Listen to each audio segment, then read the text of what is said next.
मिथिला में कवि हुए विद्यापति, घर में भगवान शिव सेवक बनकर के आए, उगना के रूप में आए थे, दास बनकर रहे, पानी भरते रहे, विद्यापति के लिए गंगा जल लाते रहे। भगवान शिव क्या एक मनुष्य के सेवक थे क्या?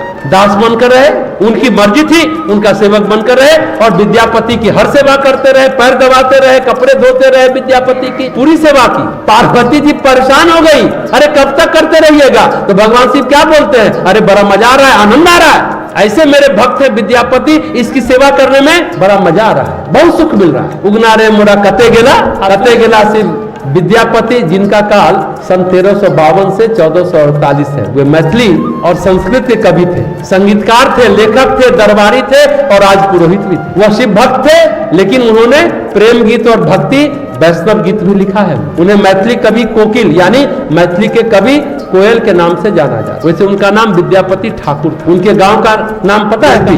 इसभी कहाँ है? मधुबनी। लेकिन बाद में माँ का क्या नाम था?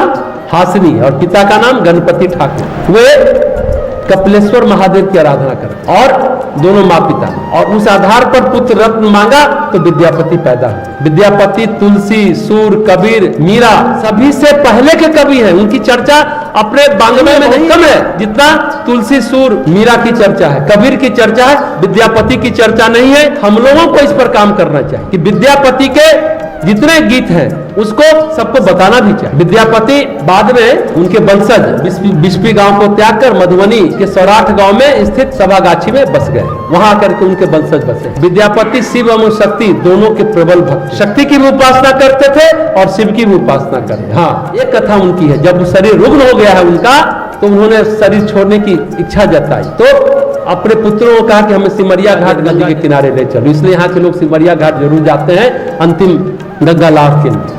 गंगा माँ के पास ले चलो। 4 कहार उठा कर ले गए, रात भर चलते रहे, सुबह हो गई। पूछे आप कितनी दूर है? तो बोला ये सब चारों कहार बोला 1 घंटा लगेगा। बोले यही रोको, जाने की जरूरत नहीं है, गंगा यही आएंगी। अगर एक बेटा जीवन के अंतिम क्षण में अपनी माँ के दर्शन के लिए जीर्ण शरीर को लेकर इतनी दूर से आ रहा है तो क्या गंगा माँ 2.25 कोस चलकर नहीं आएंगे? अपने बेटे से मिलने नहीं आ सकती क्या? गंगा आएगी और जरूर आएगी, एक भक्त का विश्वास बोल रहा है। इतना कह करके विद्यापति ध्यान मुद्रा में बैठ गए। जानते हैं क्या हुआ? 15-20 मिनट में गंगा उफनती हुई आ गई। 15 से 20 मिनट लगा, ज्यादा टाइम नहीं लगा। अपनी धारा के प्रवाह के साथ वहां पहुंच गई। सभी लोग आश्चर्यचकित हो गए। महाकवि ने सर्वप्रथम गंगा को दोनों हाथ जोड़कर प्रणाम किया, फिर जल में प्रवेश कर एक गीत की रचना की। जानते हैं क्या लिखा? कर सुखसार पाउल त्वतीरे, छोड़ बरत निकट नयन बह नीरे।